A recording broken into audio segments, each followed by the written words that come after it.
அகிலத்தின் அன்பான சொந்தங்களுக்கு இனிய வணக்கம். இன்றைய உலகின் முக்கிய செய்திகளோடு இணைந்திருக்கின்றீர்கள். அமெரிக்கா முழுவதும் அமெரிக்கன் ஏர்லைன்ஸ் விமானங்கள் திடீரென தரையிறக்கப்பட்டதால் பெரும் பரபரப்பு. அமெரிக்கா முழுவதும் அமெரிக்கன் ஏர்லைன்ஸ் நிறுவனங்கள் திடீரென தரையிறக்கப்பட்டதுடன் அமெரிக்க ஏர்லைன்ஸ் சேவைகள் சில மணி நேரம் ஸ்தம்பிதமடைந்தது.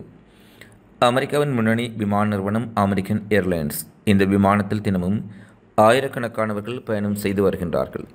கிறிஸ்துமஸ் பண்டிகை இன்றைய தினம் கொண்டாடப்பட உள்ள நிலையில் நேற்றைய தினம் மக்கள் தங்கள் சொந்த ஊர்களுக்கு செல்ல விமானத்தை அதிகளவில் பயன்படுத்தி வந்தனர். அந்த நேரத்தில் அமெரிக்காவில் விமான சேவை மிகவும் பிஸியாக இருந்த ஒரு நேரத்தில் அமெரிக்க ஏர்லைன்ஸ் விமானங்கள் திடீரென தரையிறக்கம் செய்யப்பட்டது. அமெரிக்கா முழுவதும் அமெரிக்கன் ஏர்லைன்ஸ் நிறுவனங்கள் திடீரென தரையிறக்கப்பட்டமை மக்கள் மத்தியில் பெரும் குழப்பத்தையும் பயணிகள் மத்தியில் பெரும் சிரமத்தையும் ஏற்படுத்தியது. விமான நிறுவனத்தின் கட்டுப்பாட்டு மையத்தில் ஏற்பட்ட தொழில்நுட்ப கோளாறு காரணமாக இந்த திரையிறக்கம் இடம்பெற்றதாக பின்னர் அந்த விமான நிறுவனம் தெரிவித்தது. இதனால் கிறிஸ்துமஸ் பண்டிகையை கொண்டாட சொந்த ஊர்களுக்கு செல்ல திட்டமிட்டிருந்த மக்கள் கடும் சிரமமடைந்த சூழ்நிலையில் தற்போது அந்த ஏர்லைன்ஸ் விமான சேவைகள் மீண்டும் வழமைக்கு திரும்பியுள்ளதாக அமெரிக்கன் ஏர்லைன்ஸ் விமான சேவை நிறுவனம் தெரிவித்துள்ளது. உலக புகழ்பெற்ற ஈபில் டவரில் தீ விபத்து ஏற்பட்டுள்ளது. பிரான்ஸ் தலைநகர் பாரிஸில் உள்ள உலக புகழ்பெற்ற ஈபில் டவரில் கிறிஸ்துமஸ் தினம் இன்றைய தினம் கொண்டாடப்பட உள்ள சூழ்நிலையில் நேற்றைய தினம் ஆயிரக்கணக்கான சுற்றுலா பயணிகள் அங்கு குவிந்தனர். இந்நிலையில் ஈபில் டவரில் நேற்று திடீரென தீ விபத்து ஏற்பட்டது. ஈபில் டவரில் உள்ள லிப்டில் தீ விபத்து ஏற்பட்டது. முதல் தளத்திற்கும் இரண்டாவது தளத்துக்கும் இடையே லிப்டில் தொடர்ச்சியாக தீ பரவியது. இதனடுத்து அங்கு வந்த தீயணைப்பு படையினர் தீயை அணைத்தார்கள். இந்த தீ விபத்து காரணமாக ஈபில் டவர் பகுதியில் குவிந்திருந்த 12,000 சுற்றுலா பயணிகள் பாதுகாப்பான இடத்திற்கு உடனடியாக புறப்படுத்தப்பட்டனர். மேலும் ஈபில் டவர் பகுதியில் சுற்றுலா பயணிகளுக்கு தற்காலிக தடை விதிக்கப்பட்டது. கிறிஸ்துமஸ் பண்டிகையொட்டி ஈபில் டவர் பகுதியில் குவிந்திருந்த சுற்றுலா பயணிகள் தீ விபத்தால் பெரும் கவலையடைந்ததாக தெரிவிக்கப்பட்டுள்ளது. ஆப்கானிஸ்தானில் செயல்படாத இந்திய துணை தூதரகத்தில் பணிபுரியும் உள்ளூர் ஊழியர் மீது தாக்குதல் நடத்தப்பட்டுள்ளதாக தகவல் வெளியாகியுள்ளது. ஆப்கானிஸ்தானின் ஜலாலாபாத்தில் இந்திய துணை தூதரகம் 2020 பாதுகாப்பு காரணங்களுக்கு மத்தியில் அதன் முழு அளவிலான செயற்பாட்டில் இல்லாமல் இருந்து வருகின்றது. அவ்வாறு இருந்தபோதும் ஆப்கானிஸ்தான் பிரஜைகளின் குழு தூதரகத்தின் வரையறுக்கப்பட்ட செயற்பாடுகளை தொடர்ச்சியாக மேற்பார்வை செய்து வருகின்றது. முன்னாள் அதிபர் அஷ்ரப் கனியின் ஆட்சியின் போது ஆப்கான் முழுவதும் வளர்ச்சி திட்டங்களில் மில்லியன் கணக்கான டாலர்களை முதலீடு செய்த இந்தியா 2021 அதன் அனைத்து துணை தூதரகங்களையும் மூடிவிட்டது. இந்நிலையில் ஜலாலாபாத்தில் செயல்படாத இந்திய துணை தூதரகத்தில் பணிபுரியும் ஆப்கானிஸ்தான் ஊழியர் ஒருவர் தாக்குதலுக்குள்ளாகியுள்ளார். தூதரக ஊழியர்களை ஏற்றிச் சென்ற வாகனத்தையும் தாக்கியுள்ளார்கள். இந்த தாக்குதலுக்கு எந்த ஒரு அமைப்பையும் பொறுப்பேற்றுக் கொள்ளவில்லை.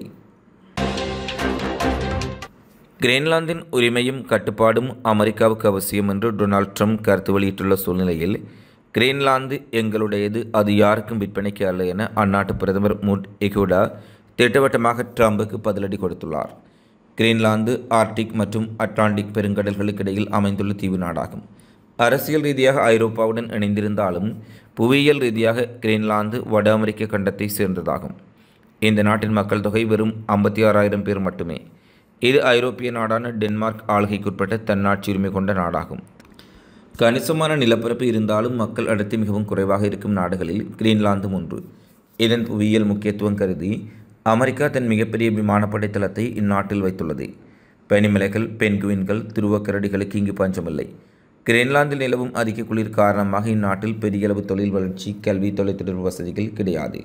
ஆண்டுதோறும் டென்மார்க் அரசு வழங்கும் மானியம் மட்டுமே இந்த நாட்டின் பிரதான வருவாயாக உள்ளது. தங்கள் நாட்டின் விமானப்படை தளம் இங்கு இருப்பதால் இதை தங்களுக்கே சொந்தமாக அமெரிக்கா விரும்புகின்றது. கடந்த முறை அதிபராக இருந்தபோது ட்ரம்ப் இந்த கருத்தை வெளிப்படையாக தெரிவித்தார். இதற்கு கிரீன்லாந்தும் டென்மார்க்கும் கடுமையாக எதிர்ப்பு வெளியிட்டிருந்தார்கள். இந்நிலையில் புதிய அதிபராக பதவியேற்க இருக்கும் ட்ரம்ப் மீண்டும் தனது ஆசையை வெளிப்படுத்தியுள்ளார். தேசிய பாதுகாப்பு நோக்கங்களுக்காக கிரீன்லாந்தின் உரிமையும் அதன் கட்டுப்பாடும் அமெரிக்காவுக்கு அவசியமாக உள்ளது என ட்ரம்ப் கூறியிருந்தார். அவரது இந்த கருத்துக்கு கிரீன்லாந்து கடும் எதிர்ப்பு வெளியிட்டுள்ளது. இதற்கு கிரீன்லாந்து எங்களுடையது, அது விற்பனைக்கு கிடையாது, ஒருபோதும் விற்பனை செய்ய மாட்டோம் என்று பிரதமர் முட் எகுடா கருத்து வெளியிட்டுள்ளார். அமெரிக்காவின் விருப்பத்தை முறியடிக்க வேண்டும், இதனை கடுமையாக எதிர்க்க வேண்டும் என்றும் பாராளுமன்ற பாதுகாப்பு குழுவின் தலைவர் ஜார்லோவ் கூறினார். ட்ரம்பின் கருத்துக்கு டென்மார்க்கிலும் மிகப்பெரிய அளவில் எதிர்ப்பு எழுந்துள்ளது.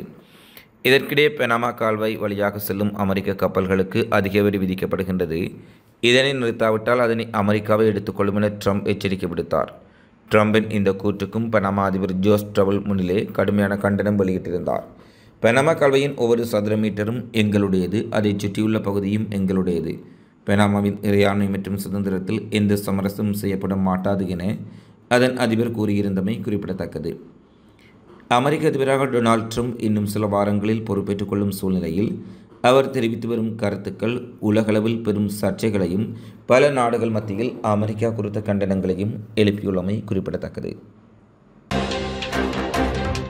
நாசாவின் பார்க்கர் சோலார் ப்ரோப் என்ற விண்கலம் சூரியனை கடந்து மணிக்கு 4,35,000 மைல் வேகத்தில் செல்ல உள்ளது. இது லண்டனில் இருந்து நியூயார்க்கு 29 வினாடிகளில் பயணிக்கும் வேகமாகும். ஆளில்லா விண்கலம் சூரியனிலிருந்து 3.8 மில்லியன் மைல் தொலைவில் சூரியனின் மேற்பரப்பில் இருக்கும் கொரோனா என்ற வளிமண்டலத்தில் பயணிக்கும். இதனால் விண்கலத்தின் வெப்பநிலை 1400 செல்சியஸ் ஆக உயரும் என்றும் அதன் எலக்ட்ரானிக்ஸ் கடுமையாக வெப்பத்தால் அழிக்கப்படலாம் என்றும் அஞ்சப்படுகின்றது. விண்கலம் சூரியனை அண்மித்து கடந்து சென்றதும் அதன் நிலைமை குறித்து அறிவதற்கு விஞ்ஞானிகள் டிசம்பர் 27 வரை காத்திருப்பார்கள். விண்கலம் சூரியனை நன்கு புரிந்து கொள்ள உதவும் ஒரு பெரிய அளவிலான தரவுகளை அனுப்பும் என்றும் நாசா விஞ்ஞானிகள் காத்திருக்கின்றனர். சீனாவிடமிருந்து 40 போர் விமானங்களை வாங்க திட்டமிட்டிருப்பதாக பாகிஸ்தான் தெரிவித்துள்ளது. பாகிஸ்தான் பிரதமர் ஷெரீப் தலைமையிலான அந்த அரசு சீனாவின் புதிய J-35 செட்லா போர் விமானங்களை 40 எண்ணிக்கையில் வாங்க திட்டமிட்டிருப்பதாக பாகிஸ்தான் பாதுகாப்பு அமைச்சகம் தெரிவித்துள்ளது. J-35 முந்தைய காலங்களில் J-31 என அழைக்கப்பட்டிருந்தது. இது நிலப்பரப்பில் இருந்து இயக்கப்படும் ஸ்டெல்த் விமானமாகும். சீனா இந்த வகை ஸ்டெல்த் விமானங்களை உருவாக்கிய ஒரே நாடாக உள்ள நிலையில் இந்த ஒப்பந்தம் நடந்தால் J-35 விமானத்தை மற்றொரு நாட்டுக்கு ஏற்றுமதி செய்வது இதுவே முதல் முறையாகும்.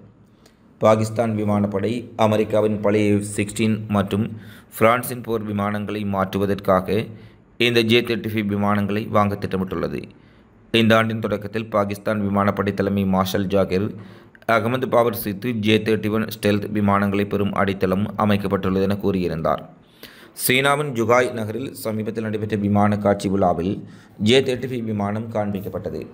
இது பாகிஸ்தான் விமானப்படை உயரதிகாரிகள் பங்கேற்றது இந்த ஒப்பந்தம் குறித்த கருத்துக்களை ஏற்படுத்தியிருந்தது. சீனாவும் பாகிஸ்தானும் பலவீனமற்ற இராணுவ கூட்டாண்மையை கொண்டுள்ள நிலையில் சீனாவின் ஆதரவு பாகிஸ்தானின் அனைத்து இராணுவ பிரிவுகளின் பாதுகாப்பு திறனை மேம்படுத்துகின்றது. இந்நிலையில் J-35 விமானங்களை பெறுவதன் மூலம் பாகிஸ்தான் தனது விமானப்படை திறன்களை பலப்படுத்த திட்டமிட்டிருப்பதாக பாகிஸ்தான் இராணுவம் தெரிவித்துள்ளது. இஸ்ரேல் மீது கவுதிப்படைகள் பாலிஸ்டிக் ஏவுகணைகள் கொண்டு தாக்குதலை நடத்தியதாகவும் அதில் இஸ்ரேலுக்குள் பாரிய சேதங்கள் ஏற்பட்டிருப்பதாகவும் அண்மைய சில நாட்களாக செய்திகள் வெளியாக இருந்த சூழ்நிலையில் தற்போது பாலிஸ்டிக் ஏவுகணைகள் மட்டுமல்ல கெப்பசோனிக் ஏவுகணைகள் மூலமும் கவுதிகள் இஸ்ரேலுக்குள் தாக்குதல் நடத்தியிருப்பதாக செய்திகள் வெளியாகியுள்ளது. அதிக வேகத்தில் செல்லக்கூடிய பெரும்பாலும் இடைமறிக்க முடியாத கெப்பசோனிக் ஏவுகணைகளை கவுதி படைகள் பயன்படுத்தியிருப்பதாகவும் அந்த ஏவுகணைகள் இஸ்ரேலுக்குள் சேதத்தை ஏற்படுத்தியிருப்பதாகவும் தற்போது செய்திகள் வெளியாகி பரபரப்பை ஏற்படுத்தியிருக்கின்றது. குறிப்பாக ஹிஸ்புல்லாவுடன் இஸ்ரேல் போர் நிறுத்தம் செய்துள்ள சூழ்நிலையில் கவுதி படை இஸ்ரேல் மீதான தாக்குதலை தீவிரப்படுத்தியுள்ளார்கள். ஏற்கனவே கவுதி படைகளின் கட்டுப்பாட்டில் உள்ள சனா, கொய்டா துறைமுக நகரங்கள் மீது இஸ்ரேல் தாக்குதல் நடத்திய பின்னணியில் அவர்கள் கெப்பசோனிக் ஏவுகணைகள் மூலம் இஸ்ரேல் மீது தாக்குதல் நடத்தியிருப்பதாக கூறப்பட்டுள்ளது. அமெரிக்காவின் முக்கிய விற்பனை நிறுவனங்களான அமேசான், வால்மார்ட், ஈபே உடன் இணைந்துள்ள முக்கிய கடைகளில் ஹிஸ்புல்லாவினுடைய தலைவர் ஹசன் நஸ்ரல்லாவின் புகைப்படம் அச்சிடப்பட்ட டி-ஷர்ட்டுகள் விற்பனை செய்வது குறித்து விசாரணைகள் ஆரம்பிக்கப்பட்டுள்ளதாக அமெரிக்க கட்டுப்பாட்டு சுங்கப்பிரிவு தெரிவித்துள்ளது. அமெரிக்காவில் இருக்கும் பல்வேறுபட்ட பல்பொருள் அங்காடிகளிலும் ஹிஸ்புல்லா தலைவர் ஹசன் நஸ்ரல்லாவின் புகைப்படங்கள் பொறிக்கப்பட்ட டி-ஷர்ட்டுகள் விற்பனை செய்யப்பட்டதாகவும் இதன் பின்னணியில் யார் செயற்படுகின்றார்கள் என்பது குறித்தும் இந்த டி-ஷர்ட்டுகளை யார் விற்பனைக்காக அமெரிக்க பல்பொருள் அங்காடிகளில் கொண்டு வந்தார்கள் என்பது குறித்தும் அமெரிக்கா மிகப்பெரிய அளவில் விசாரணைகளை முடுக்கிவிடப்பட்டிருப்பதாக தெரிவித்துள்ளார்கள். அமெரிக்காவில் ஹிஸ்புல்லா இயக்கம் பயங்கரவாத இயக்கமாக தடை செய்யப்பட்ட சூழ்நிலையில் ஹிஸ்புல்லா இயக்க தலைவரின் புகைப்படங்கள் வெளியிடப்பட்டிருந்தமை அமெரிக்காவுக்கு மிகப்பெரிய அதிர்ச்சியை அளித்துள்ளது. இத்துடன் உலகினுடைய முக்கிய செய்திகள் நிறைவடைகின்றன. தொடர்ந்தும் உலக செய்திகளை உடனுக்குடன் அறிந்து கொள்ள அகிலத்தோடு இணைந்திருங்கள். இந்த காணொளி பதிவு தொடர்பிலான உங்களது மதிப்பார்ந்த கருத்துக்களை தவறாமல் கமெண்ட்ஸில் பதிவிடுங்கள். நன்றி, வணக்கம்.